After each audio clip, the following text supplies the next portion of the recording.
Hi guys, welcome to my vlog. I'm driving right now. Papunta ako ngayon sa ABS-CBN kasi story presentation ng bago kong project under I Want.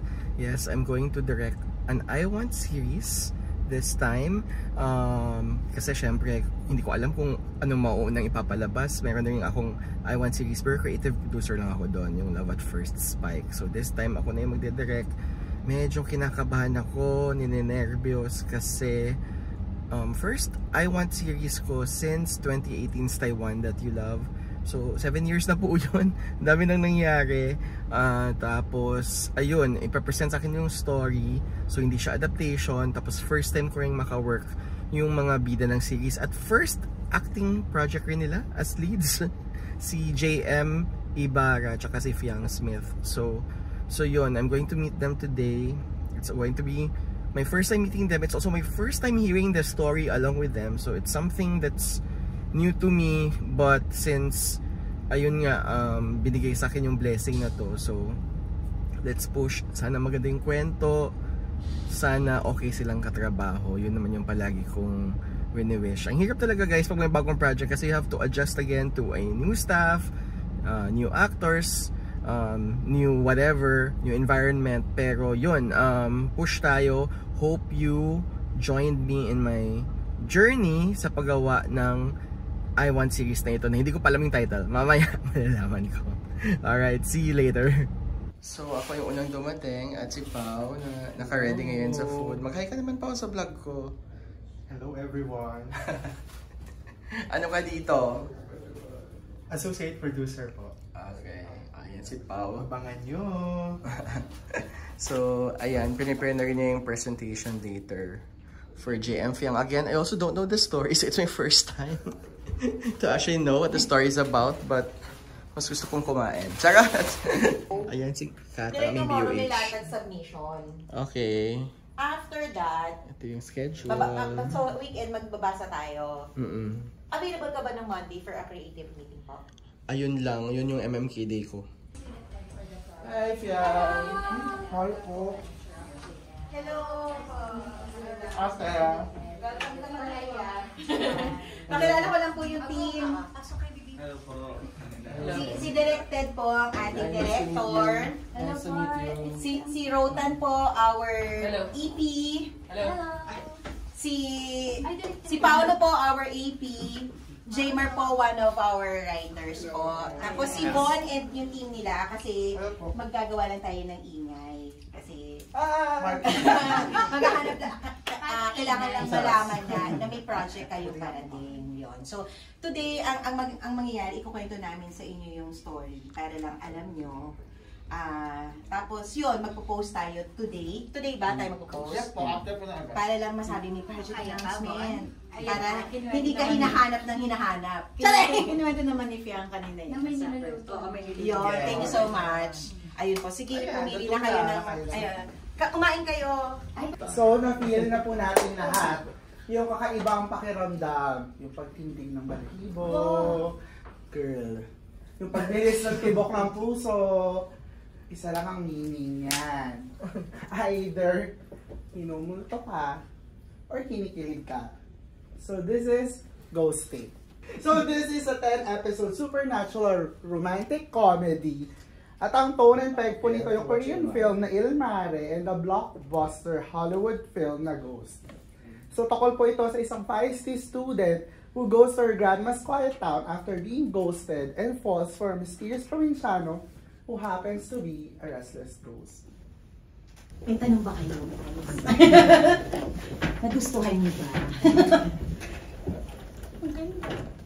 10 episodes po siya. 10 episodes siya, pero kung parang i-translate natin sa serye script, parang 2 weeks worth of script siya. Sobrang tagal nang inaantay na magkaroon talaga kayo ng project. First, I'm very excited but also nervous. Nervous ako. Nervous ako kasi syempre, ano siya, super first time nyo, first time natin magka-work. Pero excited ako kasi sa nakikita kong story, ang pwede talagang kilig dyan is yung Fiang, ikaw as a person, yung modern Fiang na, 'di ba, parang kung ano patotoo lang, tapos ikaw naman galing sa 1940s. So parang nandun yung kilig na napaka prim and proper, napaka ano, kung ano-anong pwedeng, parang sassy girl din siya eh. Diba, kung anong pwedeng gawin ni Fiang kay JM na napaka Daniel Padilla, di ba parang gano'n? Napaka Daniel Padilla ay ano, so nandun yung kilig. I agree with them, tama naman yung na wag na nating ilayo sa personality niyo, and ako naman as a director, I'm very collaborative. Gusto ko nga mga ad-libs eh. Kasi iba na mas nandun yung nakakatawa, ikaw naman yung Gen Z, hindi naman kami mga rioters. Diba, mas ikaw yung may alam nun, kayo yung mas may alam nung ano. Baka sa'yo kami makatulong kasi kami yung mga sinauna. Hindi mo tayo 1940. Wala, pero diba, yung parang so yun. And then, yun, I just want, I know you're big reality stars, pero pagdating dito sa set, actors tayo. So it's more about the craft, like, galingan natin.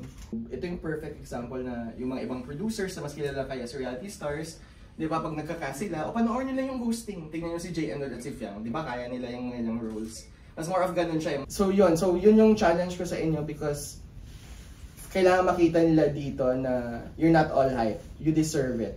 Nakikita ko naman yung mga, hindi ko alam kung nakikita ko clips sa umacting kayo, meron naman eh. But magtutulungan naman tayo, okay, mag-alala. I'm excited and ayun, kaya natin ito. Kaya natin ito. How are you? Are you excited? How do you feel? Super excited na. Kung pwede lang bukas na gawin ito, gagawin na natin. Ay, sobrang excited ko, magpapakamatay na ako. ay, Hindi, internalize.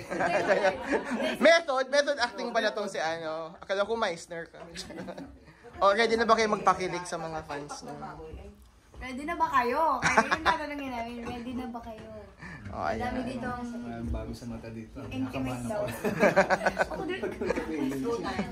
May pa ano dito. Share mo yung calendar. Basta guys, sisihin nyo si Direk. Pag may nakita kayo dito ang ano, bago, kasalanan ni Direk. Oh, challenge na yan. It's a challenge. Thank you. Hi guys, andito ako with Fiang kasi may one-on-one kami. O, ayan, diba? So, pero bawal ko i-vlog yung one-on-one namin. Pero may gusto ko itanong sa'yo. Anong nararamdaman mo pag tinatanong ka kung nasaan si Fiang? Yung talaga-curious ako. Ayan, siguro Direk, parang sa akin kasi, parang siguro, naiisip nila na offend ako. Ha? Hindi, parang naiisip nila na parang, alam. Oo nga, baka naisip na na-offend. Oo. Pero parang wala lang. Wala lang. Oo naman, at least concerned dahil hinahanap ka. Kasi relevant. Oo. Kasi hinahanap ka sa mga Beyonce videos eh. Dito lang po ako. Oo, andito si Fiang. Ipaplano ng series. Oo, ayun. So, mahahanap yung si Fiang sa series namin. O, yun na guys ha. Yun na yung ano ko, ang bag ko. Alright. Ayan, tapos na rin yung one-on-one namin ni JM, ni Jaymar, a writer. At JM, may tanong din ako sa'yo na tinanong ko kay Fiang. So, anong sagot mo tuwing tinatanong ng mga tao sa'yo kung nasaan si Fiang? Ano nila, Direk? Ikaw, anong sinasagot mo dun? Nasa akong heart. Nasa sa akong kasing-kasing daw. O, i-translate yun. Oo, translate yun guys ha. So, huwag nyo nang hanapin si Fiang sa akin ha. Huwag nyo nang hanapin si Fiang sa mga Beyonce videos, sa Sparks Camp. Hindi po bakla si Fiang. Nasa puso po siya ni JM. Okay. Thanks JM. See you soon. 1 month po na tayong di magkikita. Dahil magsisinimalaya mo na siya. So, abangan nyo yan sa September yung sinimalaya niya. September na ba? October? Oo, parang gano'n. So, abangan nyo yan bago yung JM Fiang series. Ayan, si Fiang hinihintay pa. Gun, pumunta na kayo Lovebirds. Hinihintay si JM guys. Actually, 1 hour kami ni JM pero si Fiang ay naghihintay. Hindi siya makagalaw nung wala ako sa tabi niya. Oo nga eh. So, yun. Pag hinahanap nyo si Fiang, si JM yung hanapin nyo ha. Thank you. See you soon. Against the light pa talaga. Bye-bye. Date na sila. Ingat. So, kayo mag-Holy Week pala? Hindi, I mean with family ba? Hindi ko naman sasabihin kung saan. With family ba? Beach, resort, bakasyon? Bakasyon. Okay. Ayun na naman. Ito naman. Okay, ingat. Bye-bye.